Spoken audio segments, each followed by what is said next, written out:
এটা কোনো রসগোল্লা নয়, এটা জলপাইয়ের গোল্লা আচার, যার স্বাদ একবার না খাইলে বুঝবেন না। আজকের রেসিপি এই গোল্লা আচার নিয়ে। তাহলে চলুন রেসিপিতে মনোযোগ দিই। আসসালামু আলাইকুম, অন্তরাজ কিচেনে আপনাকে স্বাগতম।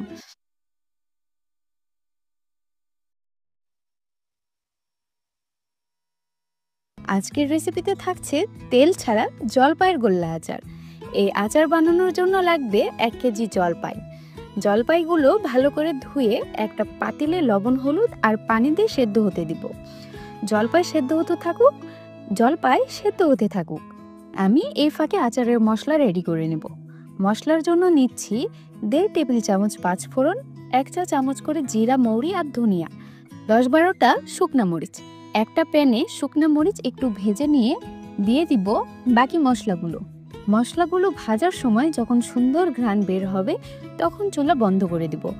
এবার ভাজা মশলাগুলো পাটায় অথবা ব্লেন্ডারে আধা ভাঙা করে নিব। জলপাই সেদ্ধ হয়ে গেছে। যখন দেখবেন জলপাই এভাবে ফেটে গেছে, তার মানে সবগুলো জলপাই সেদ্ধ হয়ে গেছে। এবার একটা ছাঁকনিতে জলপাইগুলো ঢেলে নিয়ে ঠান্ডা হতে দেব। ঠান্ডা হয়ে গেলে জলপাইগুলো এভাবে হাত দিয়ে ম্যাশ করে নেব। এখন একটা কড়াইয়ে ম্যাশ করা জলপাই দিয়ে দিব। যেহেতু আমি তেল ছাড়া আচার বানাবো, তাই সরাসরি কড়াইয়ে দিয়ে দিলাম। এবার দিয়ে দিব 1 কাপ খেজুরের গুড়। চাইলে আপনারা চিনি দিয়েও করতে পারবেন। জলপাইয়ের টকের উপর নির্ভর করবে মিষ্টি কতটুকু লাগবে।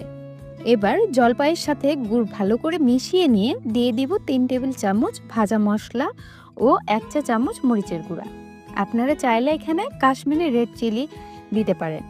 এবার অনবরত নাড়তে থাকবো। গুড় গলে গেছে। এবার দিয়ে দিব 3 টেবিল চামচ সাদা ভিনেগার। এতে করে আচার দীর্ঘদিন ভালো থাকবে। আচারের কালার যখন চেঞ্জ হয়ে পানি শুকিয়ে যাবে, তখন দিয়ে দিব 1 চা চামচ বিট লবণ ও আরও কিছুটা ভাজা মশলার গুঁড়া। এবার আবারও অনবরত নাড়তে থাকবো, যেন নিচে পুড়ে না যায়। যখন কড়াই থেকে আচার উঠে আসবে তখন বুঝতে হবে আচার হয়ে গেছে। এবার ঠান্ডা হওয়ার জন্য অপেক্ষা করব। আচার ঠান্ডা হতে থাক, আমি এদিকে আরেকটা মিশ্রণ বানিয়ে নিই। আচারের যে মশলা বেঁচে গিয়েছে সেই মশলার সাথে দিয়ে দিব 1/3 কাপ চিনি, 1 চা চামচ বিট লবণ আর 1 চা চামচ চিলি ফ্লেক্স। সবগুলো উপকরণ মিক্স করে নিব। আচার ঠান্ডা হওয়ার পর হাতে একটু সরিষার তেল মেখে নিয়ে একটু করে আচার নিয়ে এভাবে একটা করে জলপাইয়ের বিচি ভেতরে দিয়ে গোল করে শেপ দিয়ে নিব। এবার সবগুলো বানানো হয়ে গেলে যে মিশ্রণ বানিয়ে রেখেছি তার ভিতর একটা একটা করে গোল্লা গড়িয়ে নিব। ব্যাস তৈরি হয়ে গেল মজাদার লোভনীয় তেল ছাড়া জলপাইয়ের গোল্লা আচার। দেখে তো নিশ্চয়ই জিভে পানি চলে এসেছে। রেসিপি ফলো করে